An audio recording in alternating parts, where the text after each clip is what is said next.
Bom,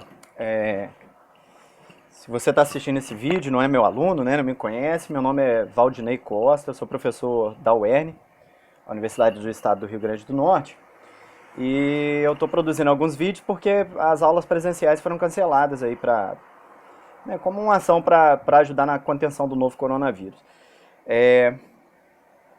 Eu trabalho no Departamento de Ciência da Religião, só me ajeitando aqui. Eu trabalho no Departamento de Ciência da Religião, departamento esse que eu estou coordenando, né? Sou doutor em Ciência da Religião pela Federal de Juiz de Fora. E estou, enfim, desde que eu entrei no departamento, eu tenho ficado responsável pela disciplina de ecumenismo e diálogo interreligioso. Que é uma coisa meio curiosa, assim, porque eu não tenho exatamente uma produção nessa área, mas... Enfim, né, de certa maneira fui aula do Faustino Teixeira, então tem uma questão ali, aí acabou que dos professores eu sempre fiquei responsável por essa disciplina, assim. Ecumenismo e diálogo interreligioso sempre me deu muito trabalho para poder dar aula, assim. Tô produzindo esse vídeo aqui como uma espécie de encerramento da disciplina, né? São as últimas aulas que eu deveria dar, né, essa semana, né? A gente está no meio de março de 2020, então, curiosamente, com o nosso calendário atrasado, a gente está terminando 2019 essa semana, assim, torcendo para vir, de fato, o nosso Réveillon universitário, né? Mas essa é uma outra questão. E no final da disciplina de ecumenismo e diálogo interreligioso, eu estou trabalhando ali com as questões, né, do papel do professor de ensino religioso. Por quê? A licenciatura em Ciência da Religião, que é onde a disciplina de ecumenismo e diálogo é ministrada, essa é uma licenciatura focada em formar professores de ensino religioso. Curiosamente, alguns dos nossos egressos também dão aula em particulares, católicas ou até não confessionais, assim. Mas, grosso modo, os nossos alunos acabam passando em concurso e virando professores da rede pública, né, municipal ou estadual, né, ou às vezes de outros estados, né, de outras cidades, né, mas a maioria, a grande maioria, assim, vira professor nas redes municipais do RN, assim. E o que acontece, assim, ou na rede estadual, né, do RN. E o que acontece, assim, esses professores, eles trabalham na disciplina de ensino religioso, né? Geralmente no segundo ciclo ali do fundamental, né? Embora alguns trabalhem também no primeiro ciclo, a depender de como cada sistema educacional regula, né, seu ensino religioso. E eu tenho focado a disciplina naquilo que pode fornecer ferramentas para eles, assim, né, nessa questão de ecumenismo e diálogo. Mas qual que é a minha dificuldade? É que, curiosamente, assim, a literatura de ecumenismo e diálogo interreligioso no Brasil, ela é muito mais teológica do que da ciência da religião, assim. Quem conhece um pouco mais essas áreas, sabem que, embora tenha surgido lá em 2016 a área 44 lá da CAPES, a gente tenha separado lá ciências da religião e teologia como uma área de reflexão sobre religião e que as duas têm que, de certa maneira, chegar em alguns acordos, assim, a história da ciência da religião é a história de uma tentativa de reflexão não teológica sobre as religiões. A definição mais clássica é essa, né? É um estudo não confessional, mas não no sentido de não ser apegado às confissões, assim, mas é um sentido de, ao se afastar das reflexões, tenta ser um pouco menos engajado, um pouco menos normativo das religiões. E não é isso que a gente tem na nossa literatura. A nossa literatura disponível no Brasil, ela é muito engajada, assim. Quando ela vai falar de ecumenismo e diálogo interreligioso, grande parte das vezes ela não está analisando, assim, ela está buscando interferir no debate, às vezes. Não que a gente não possa tentar interferir, mas, entende, às vezes palavras como assim, ecumenismo autêntico, diálogo verdadeiro, sabe? Essas palavrinhas assim, verdadeiro, autêntico, elas permeiam nossa literatura e deixam muito claro assim, o que as pessoas estão querendo. Elas têm um ideal de ecumenismo e de diálogo interreligioso na cabeça delas que acaba atrapalhando um pouco a pensar do ponto de vista da ciência da religião, assim, ou das ciências da religião. O estudo científico das religiões é uma tentativa de um olhar mais que tem um objetivo diferente do da teologia. É um objetivo de tentar interferir menos e compreender mais. É claro que para compreender a gente tenta fazer isso num exercício empático, né? Mas quanto mais a gente tenta interferir nas religiões, mais a gente se compromete com um certo ideal e isso pode atrapalhar um pouco na objetividade da observação. Há exceções, mas grosso modo a minha percepção da literatura é que toda vez que eu vejo alguém falar de diálogo interreligioso e de ecumenismo, né, as pessoas estão um tanto engajadas, assim, né, e deixam isso transparecer muito no texto. Assim, não é que a pessoa, o cientista, não possa pessoalmente estar engajado com o diálogo interreligioso. É que quando ele não se afasta, né, a ciência, que poderia ser uma ferramenta de mediação, ela deixa de ser mediação porque ela toma partido. Aí ela não cumpre o seu lugar. Né? Então, assim, já deixando de cara assim, a minha dificuldade, que tem a ver com uma certa de crítica minha, assim, a percepção em geral, assim. É claro que, tipo assim, quando você lê Faustino Teixeira, por exemplo, que é um ícone nessa discussão, grande parte das vezes ele se abstém de dar um parecer sobre o que deveria ser, assim, mas, né, ele tenta caminhar mais por um critério mais objetivo, assim, é um pouco do que o Hans King faz também no cenário internacional, né, a gente tem um dado objetivo aqui, sem paz entre as religiões não vai haver paz no mundo. Como é que a gente resolve isso, né? Mas ainda Faustino Teixeira, né, em alguns momentos ele vai fazer isso, né? Existe um diálogo que é autêntico, existe um ecumenismo que é verdadeiro, né? Tem uma questão também com o professor Zwingli, né? Aliás, um abraço aí, professor Faustino e professor Zwingli, né? São pessoas com quem eu aprendi muito, né? E aqui eu tô me arriscando, né? Porque eu tô... Perceba a minha situação difícil, né? Eu, como cientista, tenho alguns incômodos, né? Ainda não consegui formular isso em artigo, mas, de certa maneira, quando eu monto a disciplina, esses meus incômodos já aparecem, né? Não tem como, né? Curiosamente, assim, tem alguns professores que, a meu ver, eles acabam se esforçando mais. Olha aqui, ó, o Frank Uzaski, né? O Budismo e as Outras, ele tentou fazer um exercício aqui de evitar isso, sabe? De ficar dizendo qual é o diálogo... aliás, ele até evita a palavra diálogo, né? Ele trabalha mais com essa questão aqui de encontros e desencontros entre as religiões mundiais. Mas aí eles já não estão usando a categoria de ecumenismo e diálogo interreligioso exatamente para fugir desse engajamento teológico, né? Da discussão. Outro professor também que faz um exercício assim é o Marcelo Camussa, né? Mas perceba que aí a palavrinha diálogo já nem aparece tanto, né? Olha lá, interpelações. Aqui, ó, ecumenismo e nova era, interpelações ao cristianismo histórico, né? Interpelações ao catolicismo, né? Basicamente, né? Esses dois livros, eles esboçam, assim, um esforço de objetividade científica, assim, na hora de trabalhar isso, mas, curiosamente, eles já escapam dos próprios termos, né? Vamos falar, lá pelas tantas nos textos, é em diálogo interreligioso, mas já não é uma coisa, assim, que vai desde o título, entende? E aí fica até a minha questão, assim, eu acho que numa próxima reforma que o curso de Ciência da Religião da UERN tiver, provavelmente a gente vai mudar o próprio nome da disciplina, porque na minha concepção, do ponto de vista da ciência da religião, perceba, a base para professor de ensino religioso não é a teologia. A gente conversa com a teologia, mas a base para professor de ensino religioso é o estudo científico das religiões, que é uma abordagem um pouco diferente. Embora a gente converse com a teologia, muitas vezes o que nos chama mais atenção é a teologia comparada. É quando a gente compara teologias. E não quando a gente se engaja teologicamente. Né? O professor, é claro que ele vai estar engajado, mas ele vai estar engajado com uma outra coisa, né? Isso é parte da nossa discussão hoje. Só um minutinho.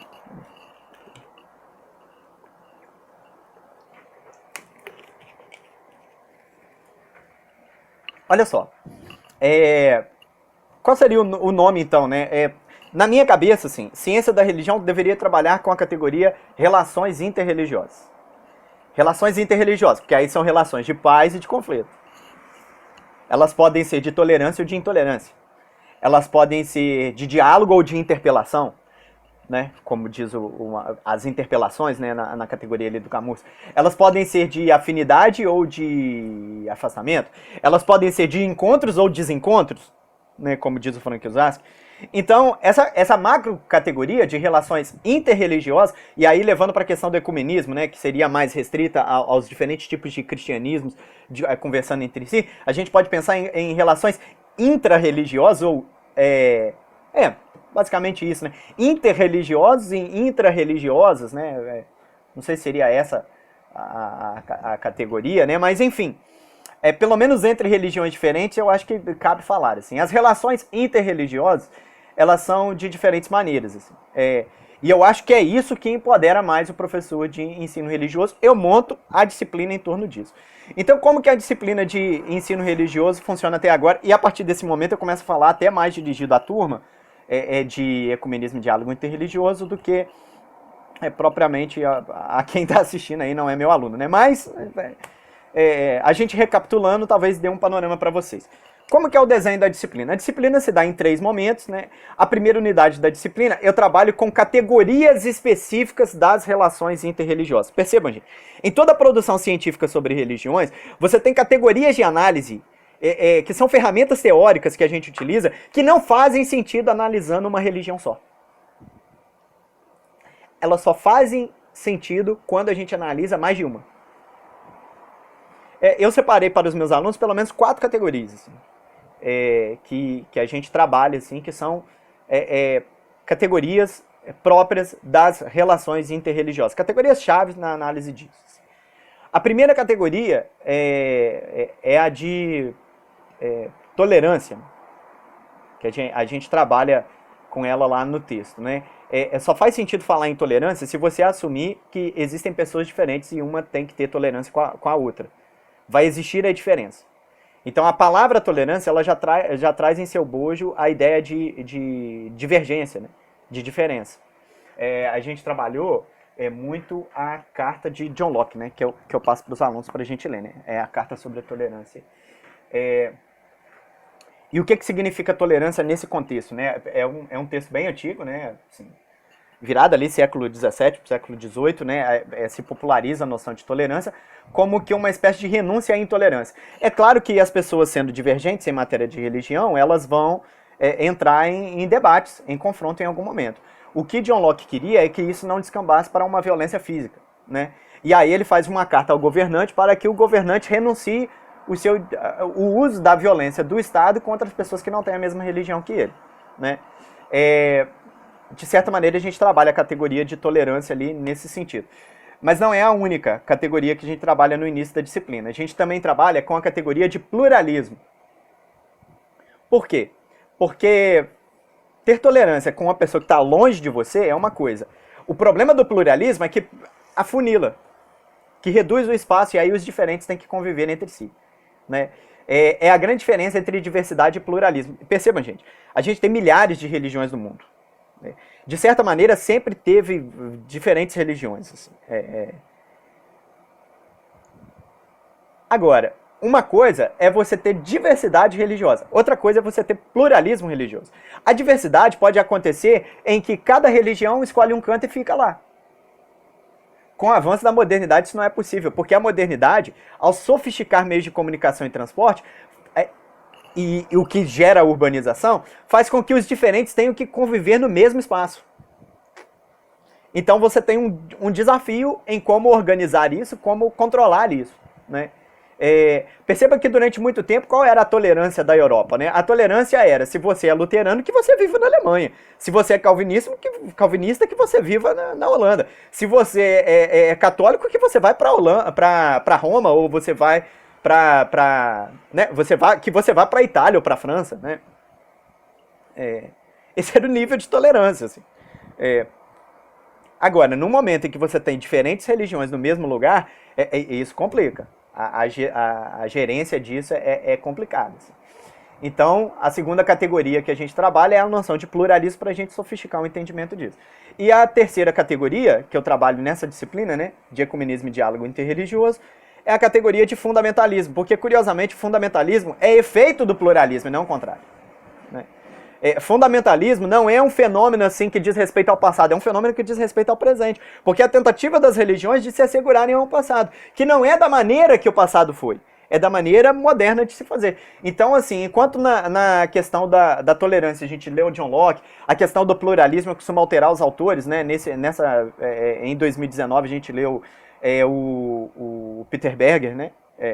tem gente que fala Burger, né? Mas eu adquiri esse cacuete, né? O Peter Berger, com a noção dos múltiplos altares da modernidade, né? E ali um pluralismo que a gente tem nas próprias cabeças, né?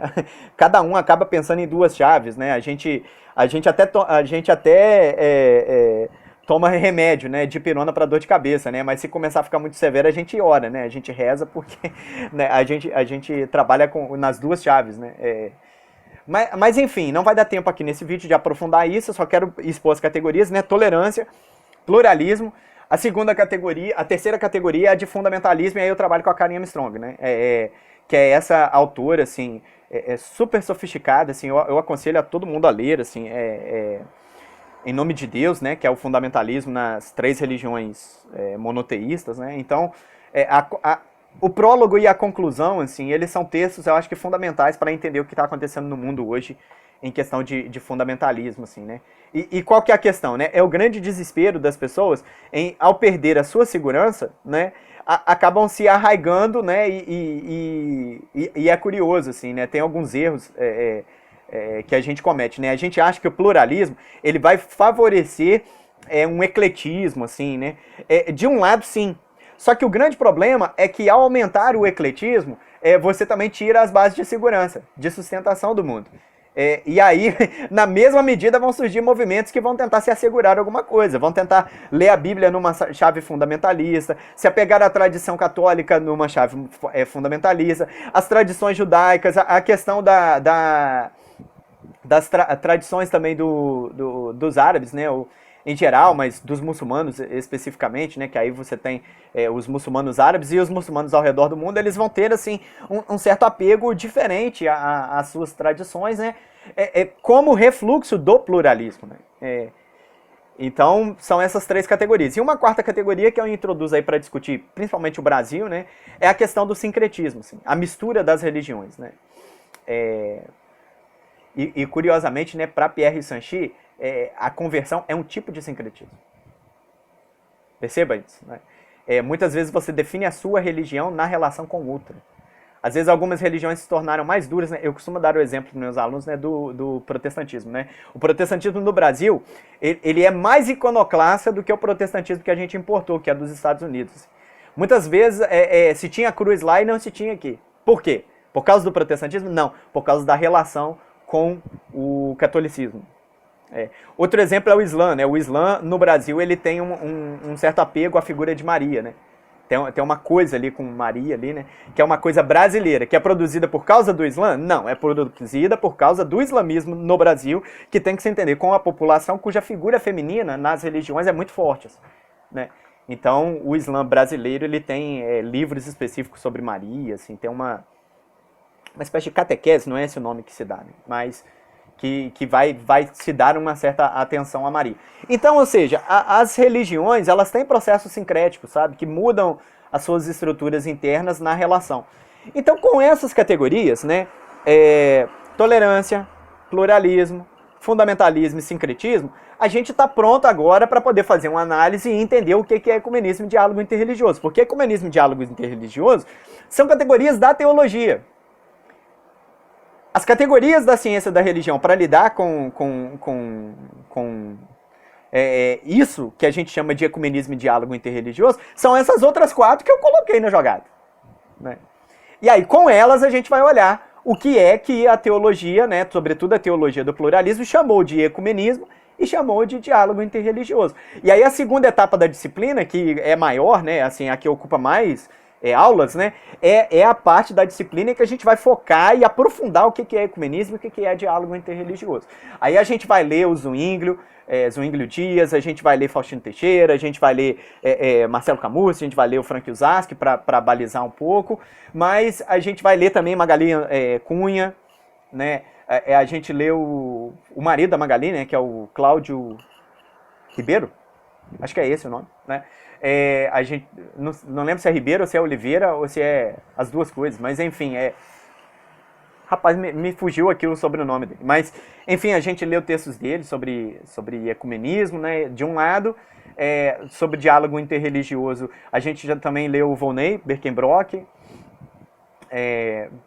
Enfim, a gente fez esse panorama para conseguir entender um pouco, né, dessa dinâmica, né, o que é, como que a gente diferencia ecumenismo, que é uma categoria que, pô, de certa maneira, desde a origem do cristianismo, o cristianismo foi plural. Mas nas relações entre cristãos existiu um momento em que se teve um ímpeto pelo movimento ecumênico, né? E isso foi ali, de certa maneira, na virada do século XIX para o século XX. E ficou mais forte ainda à medida que se passou o século XX, né? As guerras mundiais e tal. Num princípio, e aí é engraçado isso, né? Ecumenismo é coisa de protestante, né? E à medida em que vai evoluindo, os católicos no Vaticano II vêm para poder estudar. Uma das pessoas que a gente estudou também, que a gente leu, é o Gideon Alencar, né? Que vai fazer algumas provocações assim, né, a respeito da relação entre ecumenismo e pentecostalismo, né? E vai colocar uma chave ali, né? Inclusive com algumas críticas muito severas, né? Tipo assim, que ecumenismo é uma coisa de classe média. Né? Os pobres sempre estiveram fora da jogada, então por isso o ecumenismo sempre se desentendeu com o pentecostalismo, né? De certa maneira tem uma clivagem de classe também, não é só indisposição dos pentecostais por serem fundamentalistas, é também uma indisposição de classe, né? Um dedo na ferida assim que o Gideon coloca e que pode fustigar a gente para ter outras reflexões aqui sobre o que é o movimento ecumênico, o que é o CMI, né? Enfim, eles vão ter um grande papel no mundo a respeito de pensar o cristianismo, né? Curiosamente, o catolicismo até hoje não faz parte do CMI, assim, ele tem o seu jeito de fazer o ecumenismo, de participar disso, só que a América Latina ela vive uma crise aqui, porque todas as discussões de ecumenismo e de diálogo interreligioso acabam sendo puxadas pelos católicos, porque a gente tem uma questão específica na América Latina, que é o que eu também discuti na disciplina, aqui eu só estou recapitulando, né? Agora, beleza, assim, estudamos as categorias, usamos essas categorias para poder entender algumas questões, né? Como que o ecumenismo já é fruto de pluralismo religioso, né? Como que as discussões sobre diálogo interreligioso, o Parlamento das Religiões que aconteceu em Chicago já é fruto de pluralismo religioso, né? Como que a tolerância ela vira um desafio, né?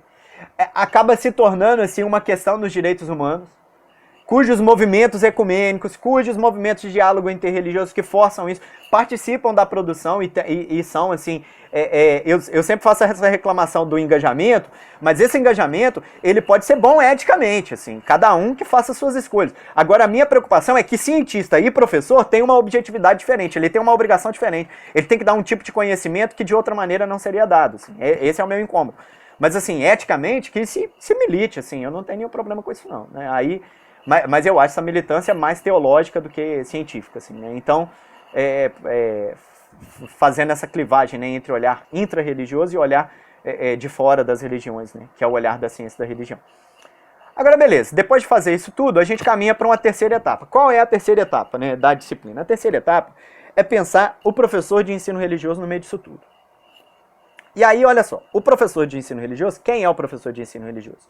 Né, sobretudo nessa questão aqui da formação que eu dou no meu departamento. Assim, majoritariamente a gente forma professores para trabalhar em rede pública. Então quem que é esse professor?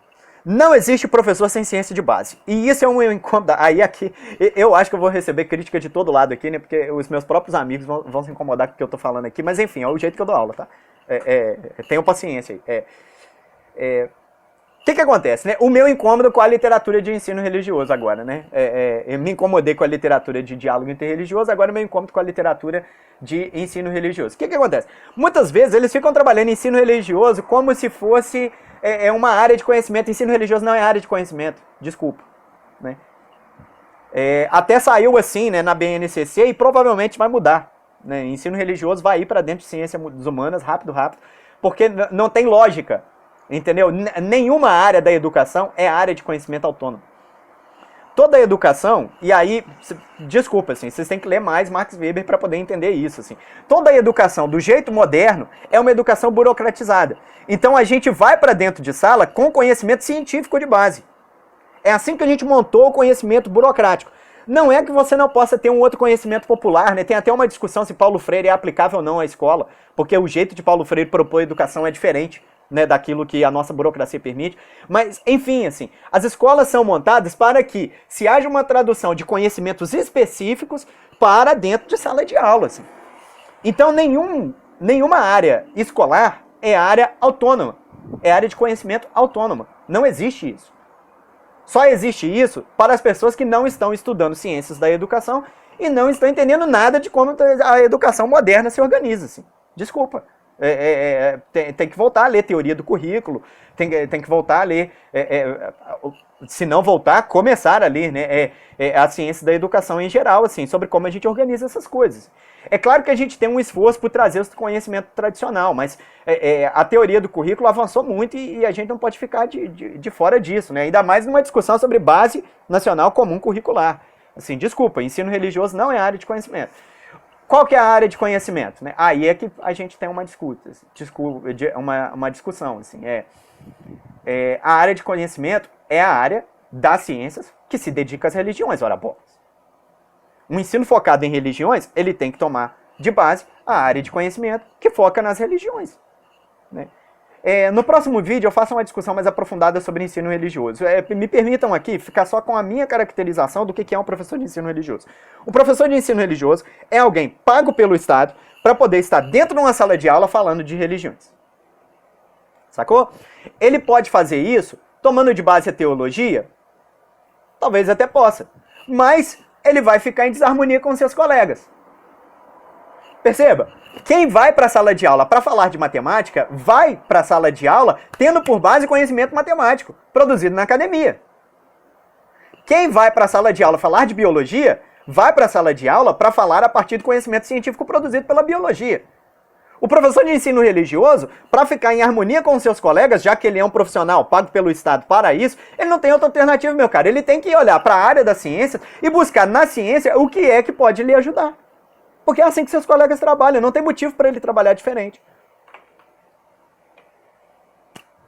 Aí a gente pode discutir qual é o tipo de teologia que ele talvez possa usar dentro de sala de aula. Mas assim, para mim é uma questão de profissionalizar esse cidadão.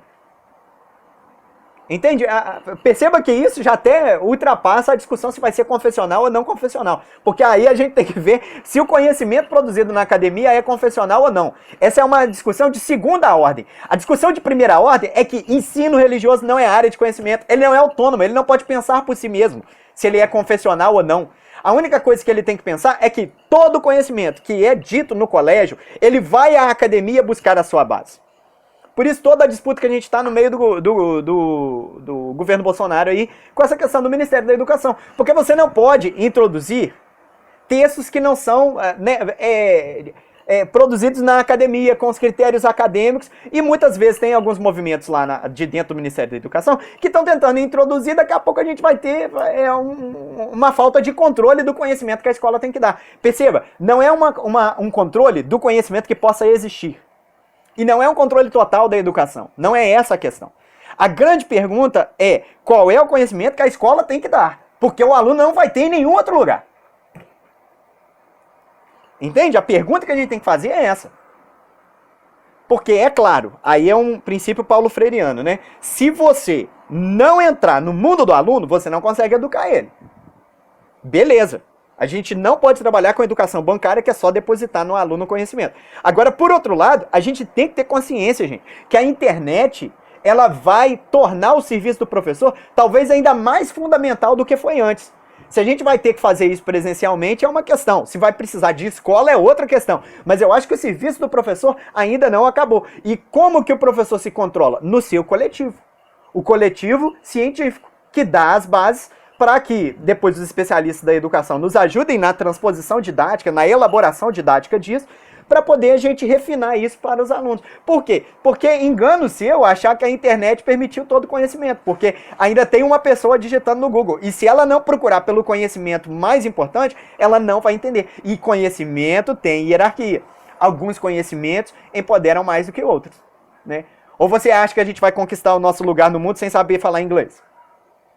Entende? A língua portuguesa empodera de uma maneira, mas a língua inglesa empodera de outra. Esse é um dado da realidade. Esse é um dado da realidade. A gente pode lutar contra isso, como uma certa hegemonia do inglês, por exemplo, na questão do idioma.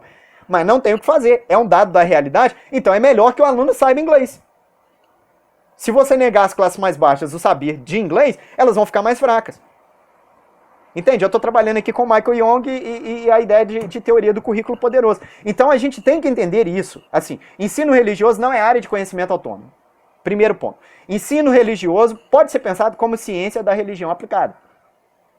Aí a gente profissionaliza. Porque aí esse professor, ele vai trabalhar com o conhecimento disponível na academia. Né? O conhecimento mais clássico, produzido lá, é o que ele vai trazer.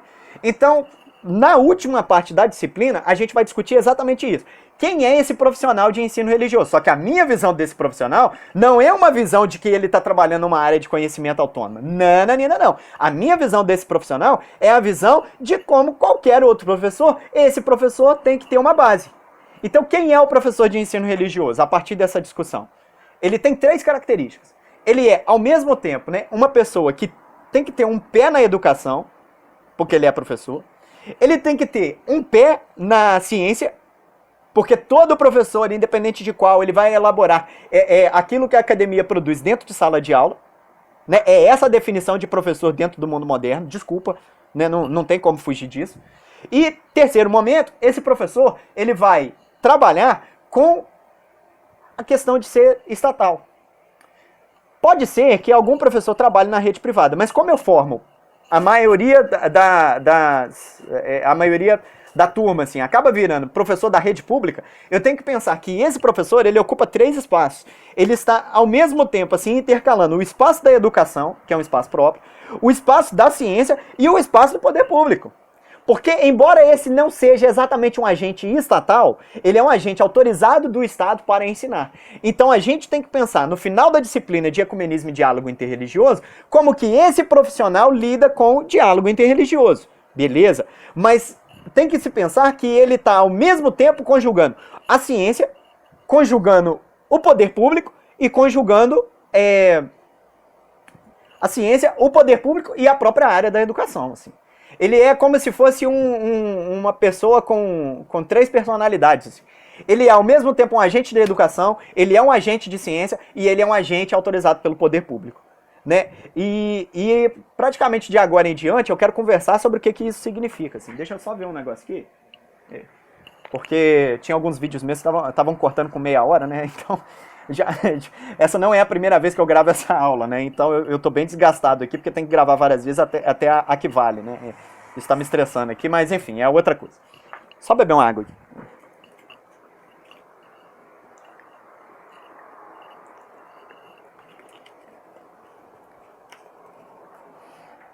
Vamos lá. Professor de ensino religioso ocupando esses 3 espaços. Ainda nesse vídeo eu falo sobre 2 espaços, né? Deixo o terceiro para falar no próximo.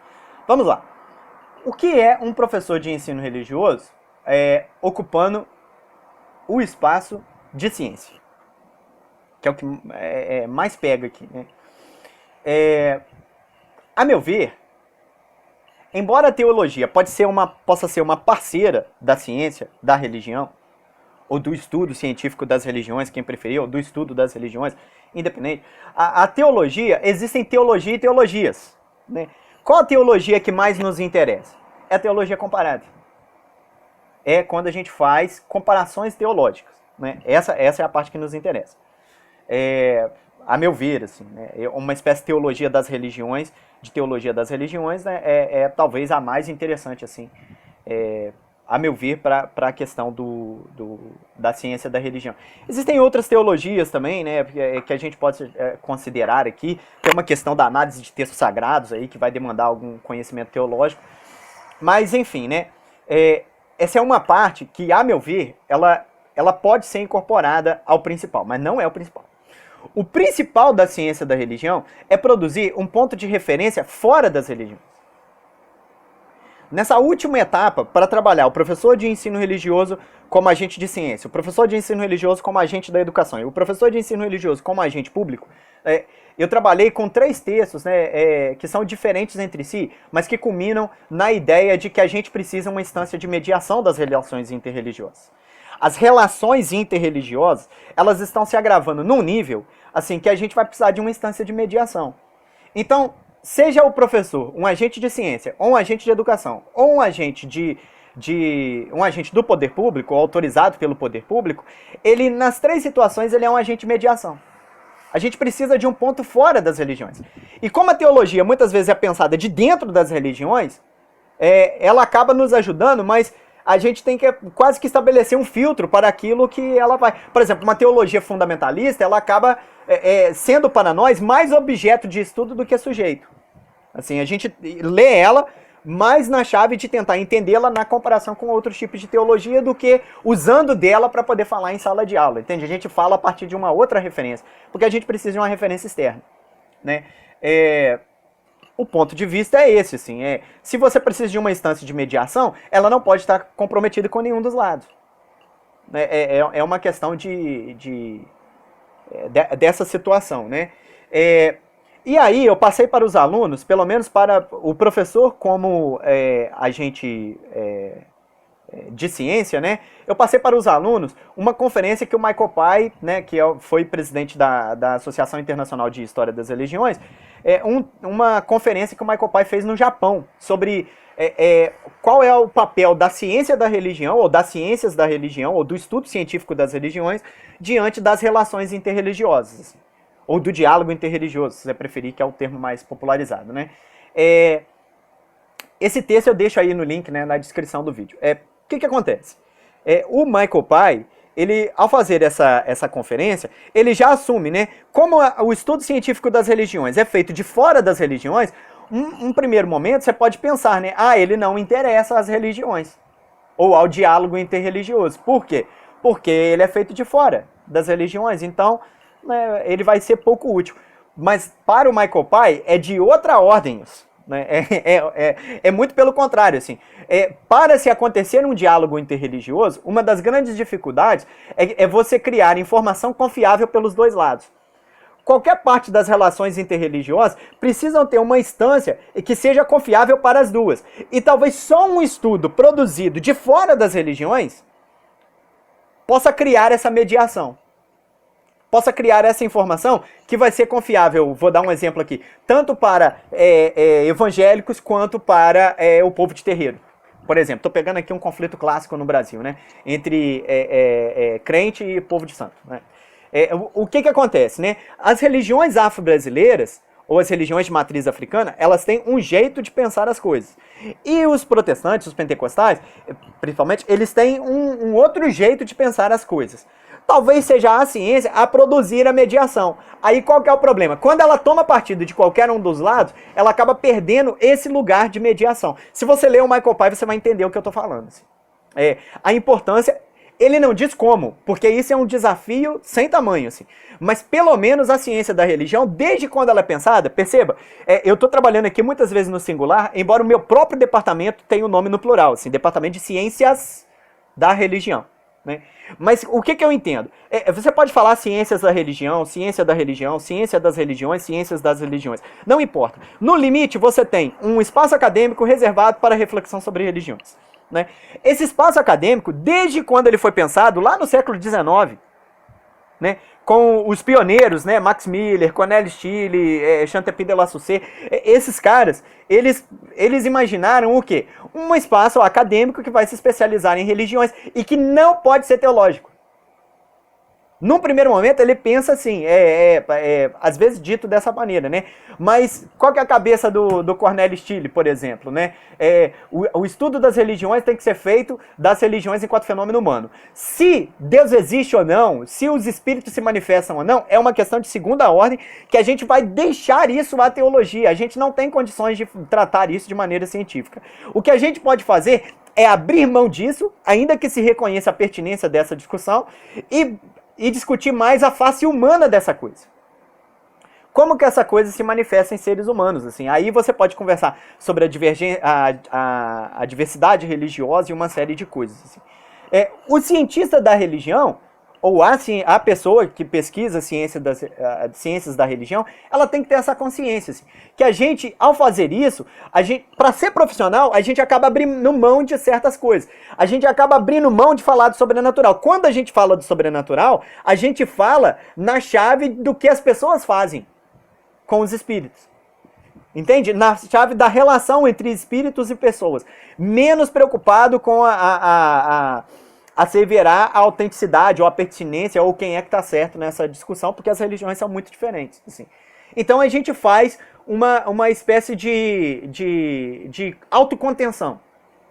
Perceba? A gente se contém para não ficar falando das religiões de forma normativa e menos de forma descritiva, né? Observar de fora e tentando teorizar minimamente sobre o que é isso que a gente chama de religião. Né? A gente se põe do lado de fora. O professor de ensino religioso, a meu ver, no ambiente moderno, assim, ele talvez tenha na ciência da religião a única referência da sua profissionalização. E aí, automaticamente vai virar um ensino religioso não confessional. Assim, desculpa. Quando você trabalha na perspectiva do ensino religioso confessional, você obrigatoriamente tem que optar por uma tradição, assim. E você desprofissionaliza esse cara. Você desprofissionaliza essa mulher que trabalha com ensino religioso dentro de colégio, porque ela acaba sendo um corpo estranho dentro do sistema educacional todo, assim. Né? Porque ela precisa de uma ciência de base. Então, a meu ver, tem dois erros aí. O primeiro erro é considerar ensino religioso área autônoma. Nenhuma área da educação. A educação biológica, ela é feita a partir da biologia, não a partir da educação biológica. Ora, bolas. A educação da matemática, ela é feita a partir da ciência da matemática e não a partir da educação em matemática. Não existe autonomia nisso. As coisas estão intercaladas, né? Então, a educação religiosa no colégio, para ser feita de maneira escolarizada e profissional, perceba que eu não estou reclamando aqui uma coisa antirreligiosa, eu só estou reivindicando o profissionalismo. Para ser feita de maneira profissional, não tem jeito. A base tem que ser alguma área acadêmica. E a área acadêmica que pode servir para fazer a mediação, para que esse cara seja um profissional e lide com diferentes tipos de religião, e assim, ingenuidade quem acha que vai separar as religiões a nível macro e vai conseguir, né? O professor o professor católico dá catolicismo, né? Daqui a pouco eu entro nisso, mas assim, isso não vai dar certo, né? Então, para que até porque isso é segregação, né, de certa maneira, e faz com que o ensino religioso seja diferente de todas as outras disciplinas, né? A nossa tentativa, assim, é profissionalizar isso. A academia está aqui para ajudar na profissionalização do ensino religioso. Não tem motivo para que isso seja feito de forma amadora e de forma tão desigual do que acontece nos outros componentes. A gente só reivindica profissionalismo. Profissionalismo é o quê? É esse camarada, essa mulher que entra dentro de sala de aula para falar especialmente sobre religião, fale sobre religião do jeito que o professor de história faz, do jeito que o professor de geografia faz, o professor de biologia faz, não vai ter diferença. Assim.